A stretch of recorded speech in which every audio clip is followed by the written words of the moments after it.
നമസ്കാരം. തിരക്കേറിയ നമ്മുടെ ജീവിതത്തിനിടയിൽ നെട്ടോട്ടങ്ങൾക്കിടയിൽ ഒരല്പനേരം മനസ്സിന് സന്തോഷവും പ്രചോദനവും നൽകുന്ന കുറച്ച് കൊച്ചു കൊച്ചു വിശേഷങ്ങൾ കേട്ടാലോ? ആകാശവാണി വാർത്താവിഭാഗം അവതരിപ്പിക്കുന്ന നല്ല വാർത്തയിലേക്ക് സ്വാഗതം.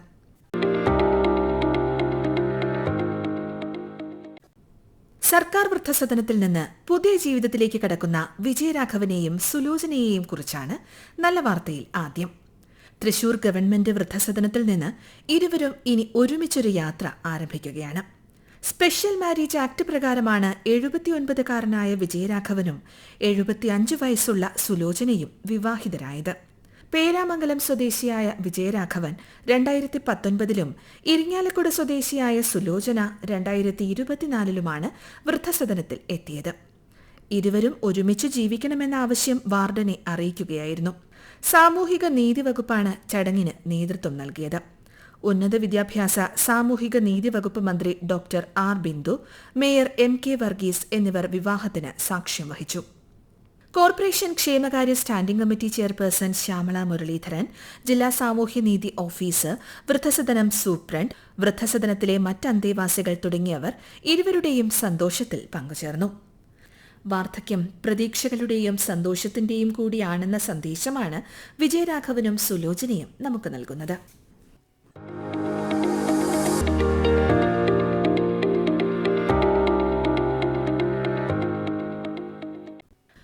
സന്യാസ ജീവിതവും നിസ്വാർത്ഥ ആതുര സേവനവും ജീവിതചര്യയാക്കി മാറ്റിയ കുളമാവിന്റെ സ്വന്തം ഡോക്ടറമ്മയെക്കുറിച്ച് കേട്ടാലോ? 4.5 പതിറ്റാണ്ടിനിടയിൽ ആയിരങ്ങൾക്ക് ചികിത്സയും തൊഴിൽ പരിശീലനവും നൽകിയതിനൊപ്പം പാവങ്ങൾക്കായി ശുചിമുറികളുടെയും വീടിന്റെയും നിർമ്മാണം, ആദിവാസി മേഖലകളിലെ പ്രവർത്തനം തുടങ്ങി സിസ്റ്ററായ ഡോക്ടർ മേരിയുടെ സേവനങ്ങൾ അനവധിയുണ്ട്. ഇടുക്കിയിലെ അവികസിത ഗ്രാമമായിരുന്ന കുളമാവിന്റെ ചരിത്രത്തിനൊപ്പം പ്രാധാന്യമുള്ളതാണ് ആ നാടിന്റെ സ്വന്തം ഡോക്ടറമ്മയുടെ ജീവിതകഥയും.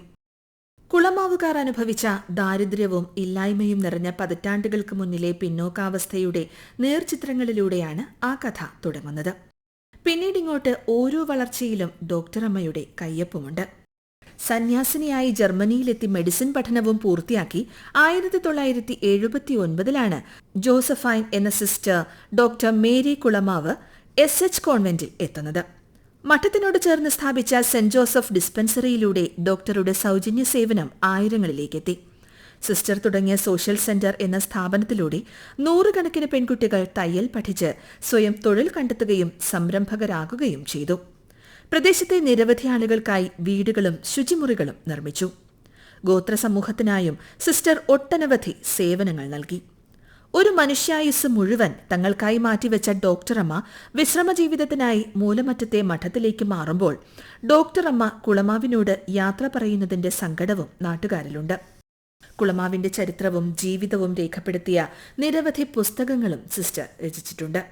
ദൈവമേൽപ്പിച്ച കർത്തവ്യം തന്നാലാവും വിധം നിർവഹിച്ചുവെന്ന ചാരിതാർത്ഥ്യത്തോടെയാണ് കുളമാവിനോട് യാത്ര പറയുന്നതെന്ന് 85കാരിയായ ഈ സിസ്റ്റർ ഡോക്ടർ മേരി പറയുന്നു. മെഡിസിൻ പഠിച്ചത് ജർമ്മനിയിലാണ്. ഗൈനക്കോളജിയിലെ സ്പെഷ്യലൈസേഷൻ എടുത്തതിന് ശേഷം മൂലമറ്റത്ത് വന്നാണ് ജോലി ആരംഭിക്കുന്നത്. ഞാനാണ് മൂലമറ്റത്തെ ബിഷപ്പ് വയലിലെ ആദ്യത്തെ ഡോക്ടർ എന്ന് പറയുന്നതിൽ എനിക്ക് വളരെയധികം അഭിമാനമുണ്ട്. അന്ന് കുളമാവിലെ ജനങ്ങൾക്ക് ആരോഗ്യപരമായ കാര്യത്തിൽ വളരെയധികം അത്യാവശ്യമായിരുന്നു. അവർക്ക് എവിടെയെങ്കിലും പോയി അല്പം മരുന്ന് വാങ്ങണമെങ്കിൽ ദൂരെ യാത്ര ചെയ്യണമായിരുന്നു. അന്ന് ബസ് സൗകര്യങ്ങളൊന്നുമില്ല, പോകുന്നതിനുള്ള വഴികളൊന്നുമില്ല. ഇങ്ങനെ കഷ്ടപ്പെടുന്ന അവസരത്തിൽ അവർക്ക് ഒരു ചെറിയ മരുന്നാണെങ്കിലും കൊടുക്കുക എന്നുള്ളത് അവരൊരു വലിയ മരുന്ന് കിട്ടുന്നതിനുള്ള സന്തോഷത്തോടുകൂടി സ്വീകരിക്കുകയും അതനുസരിച്ച് അവർക്ക് അവരുടെ രോഗശാന്തി ലഭിക്കുകയും ചെയ്തതിൽ എന്ന് പറയുന്നതിൽ എനിക്ക് അഭിമാനമുണ്ട്. ഒരു നാടിന്റെ വളർച്ചയ്ക്കൊപ്പം നിന്ന ഡോക്ടറമ്മ ആതുര ശുശ്രൂഷയുടെ മാത്രമല്ല നിസ്വാർത്ഥ സേവനത്തിന്റെ കൂടി മികച്ച ഉദാഹരണമാണ്.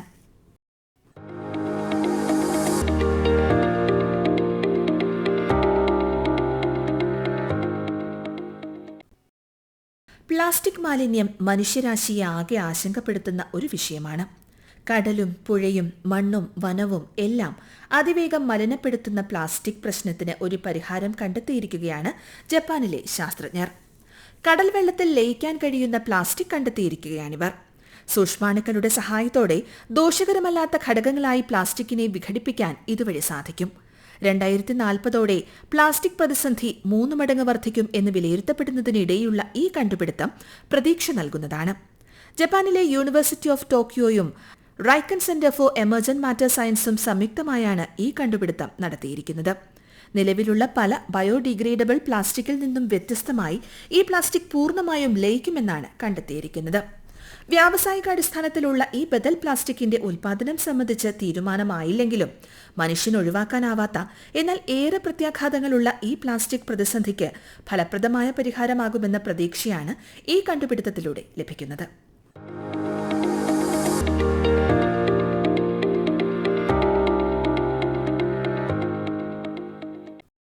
കേരളത്തിന്റെ സാംസ്കാരിക പെരുമ വരച്ചുകാട്ടുന്ന ചിത്രകലാഗോപുരങ്ങൾ ഒരുക്കി യാത്രക്കാരെ വരവേൽക്കുകയാണ് തിരുവനന്തപുരം വിമാനത്താവളം.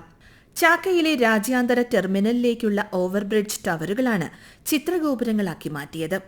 കേരളത്തിന്റെ തനത് കലാരൂപങ്ങൾ, സാംസ്കാരിക ബിംബങ്ങൾ, ചരിത്ര സ്മാരകങ്ങൾ, കേരളത്തിന്റെ അഭിമാനമായി മാറിയ സ്ഥാപനങ്ങൾ എന്നിവയടങ്ങുന്ന ക്യാൻവാസായി ടവറുകൾ മാറി.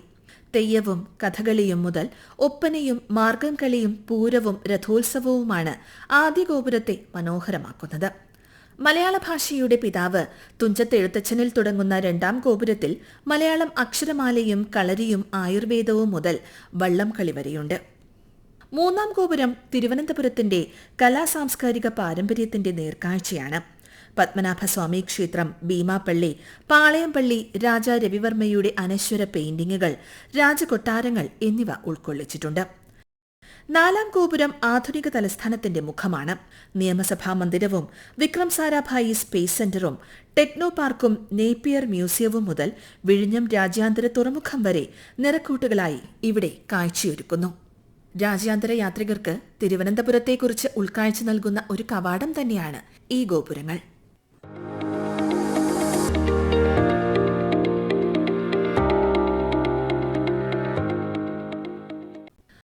പുതിയൊരു തുടക്കത്തിന് പ്രായം ഒരു പ്രശ്നമല്ലെന്ന് തെളിയിച്ച ചന്ദ്രമണി അമ്മയെക്കുറിച്ചാണ് നല്ല വാർത്തയിൽ ഇനി. 70-ാം വയസ്സിൽ സാക്ഷരതാ മിഷന്റെ തുല്യതാ പരീക്ഷയിലൂടെ 10ാം ക്ലാസ് ഫസ്റ്റ് ക്ലാസോടെ പാസ്സാവുകയും പിന്നീട് +2 പഠനം പൂർത്തിയാക്കുകയും ചെയ്ത ചന്ദ്രമണി അമ്മ പഠനത്തോടൊപ്പം എഴുതിയ 15 കവിതകൾ ഉൾപ്പെടുത്തി എന്റെ സ്വർണ്ണമന്താരപ്പൂവ് എന്ന കവിതാ സമാഹാരം പ്രസിദ്ധീകരിച്ചിരിക്കുന്നു. നെയ്യാറ്റിൻകര നഗരസഭയാണ് ഇതിനുവേണ്ട സഹായങ്ങൾ ചെയ്തത്.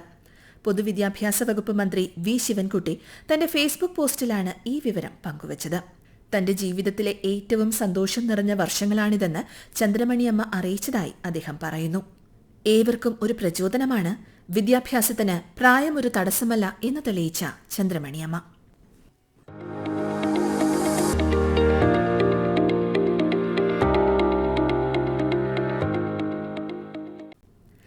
നല്ല വാർത്ത ഓൾ ഇന്ത്യ റേഡിയോ ന്യൂസ് എന്ന ഞങ്ങളുടെ യൂട്യൂബ് ചാനലിലും ലഭ്യമാണ്.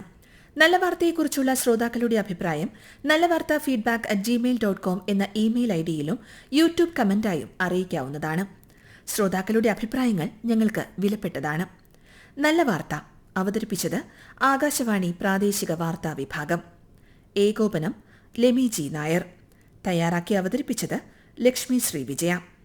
നല്ല വിശേഷങ്ങൾ നിറഞ്ഞ നല്ല നിമിഷങ്ങളുമായി ശ്രോതാക്കളിലേക്ക് അടുത്ത ശനിയാഴ്ച വൈകുന്നേരം 6:40 വീണ്ടുമെത്താം. ശുഭാശംസകൾ നേരുന്നു.